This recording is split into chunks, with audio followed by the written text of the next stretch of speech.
Well, the notion security is used as if we understand it. Here's a contribution that philosophers could make.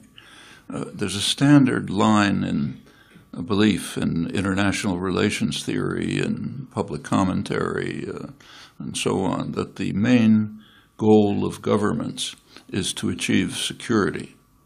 But two questions are never asked. Security for whom? And security against whom? Okay, it's worth thinking about those things. One thing you can, if you look at the record, it shows quite clearly that governments, any system of power, whether it's a government or a corporation or whatever it may be, is interested in security for itself. They're interested in security for state power, and they're interested in security against their enemies. But a primary enemy is always the domestic population. That's shown over and over. So I don't know, just take one recent event. The United States recently joined in a request to the International Criminal Court to try Syrian leaders for the crimes that they're committing. But there was a proviso.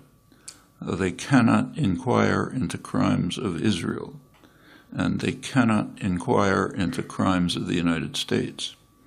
Actually, the second condition is redundant, because there's legislation in the United States which grants to the president the right to use force to rescue, that's the term, any American who's brought to The Hague for trial. It's sometimes called the Netherlands Invasion Act. The U.S. government is self-immunized against international law. This is one of many examples. Well, that's an illustration of, it's an interesting topic, no time to go into it, but an interesting one. That's an illustration of how, one of many, of how states are interested in their own security. And what about the enemies, like the domestic population? Well, yeah, they're not concerned with their security. In fact, if you want to investigate how state, it's quite an interesting record, but if you look at the actual record of state policy, it constantly subjects the general population to extreme dangers in the interest of protecting state security. The whole history of nuclear weapons illustrates this quite dramatically. To take an even more obvious example, right now there's a major threat to the security of populations, environmental catastrophe, huge threat. How are powerful states reacting? By increasing the threat. I'll give you the details if you like, you're probably familiar with them. Security of their own population is a very marginal concern for states. Security for themselves is a concern. Security for concentrations of private power is a concern. Plenty of illustrations of that. Right now, for example, there's two huge trade agreements being negotiated, the Trans-Pacific and Transatlantic, enormous efforts at international economic arrangements. Notice that these are being conducted in secret. The domestic population, which is an enemy, is not allowed to know about it. It's not completely in secret.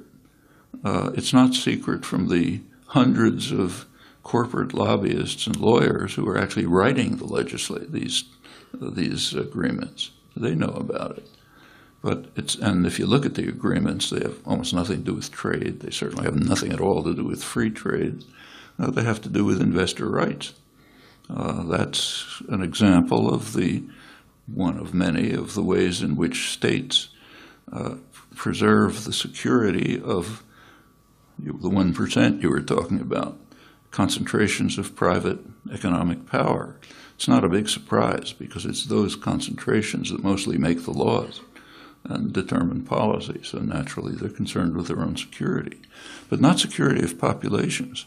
Now, let's go back to the question of whether, suppose that in the United States, we were capable of preventing the National Security Agency from following you around with your cell phone, say, and storing the information about who you talk to, where you are, and so on. How would your security be harmed if that was stopped? I mean, it doesn't have anything to do with the Russians and the Chinese. Of course, we don't want them to do it either, but they're probably incapable of it. We don't want anyone to do it. We don't want the Czech government to do it. But no person's security is harmed if the United States, the dinosaur in the room, stops doing it. There just isn't an issue. I mean, there's another question. Should governments conduct intelligence about other states? Well, that's a separate question. So should should Iran, let's say, try to figure out what the United States and Israel are trying to do? Yeah, they have every reason to do that. After all, the United States and Israel are violating international law every day by stating that all options are open with regard to Iran. That is a meaning. That means that they're daily threatening Iran with war and, in fact, even nuclear war. That's what all options are open means. Take a look at the United Nations Charter, which is the foundation of modern international law. Article 2 bans the threat or use of force in international affairs. So they are violating it daily. And therefore, Iran certainly has a right to try to figure out what they're doing. And you can think of other cases where states that are under attack, say, or threat of attack, have a right to carry out intelligence efforts. There's one striking case. It's quite real, in fact, right now, as you may know or should know. For 50 years, the United States has been attacking Cuba. Large-scale terrorist war, not small. Large-scale terrorist war, economic embargo, economic strangulation. Just a couple of days ago, the U.S. Justice Department slammed a French bank with a huge fine, maybe $10 billion, because they claim that the French bank is violating U.S. sanctions against Cuba. It's one of the charges. What's the justification for those sanctions? None. Just part of an effort to undermine and destroy Cuba. The Cubans have, this also involves terror attacks, direct terror attacks. A couple of years ago, the Cuban intelligence infiltrated Florida. These come from Florida, the terror attacks. They infiltrated the Florida exile community to try to determine what kind of terror attacks were being planned. And they got a lot of information. They managed to infiltrate it.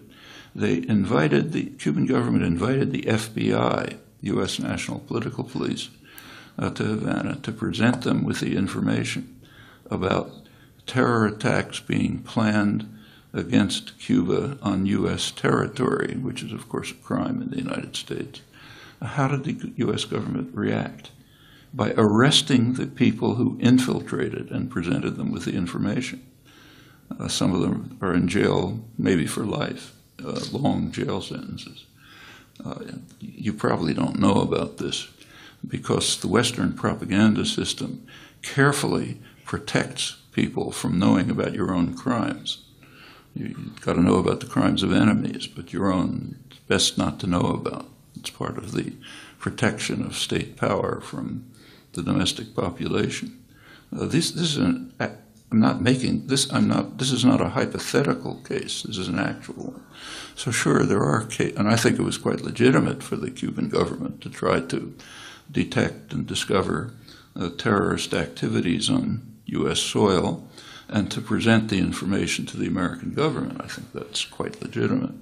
So there are cases, I'm sure you can think of others, where intelligence activities could be legitimate, but activities like a violation of the U.S. Constitution, and generalizing it globally, say, to determining what you are doing every time you walk across the street with your cell phone. I don't think that's legitimate. And if it was stopped, nobody would be harmed. Thank you.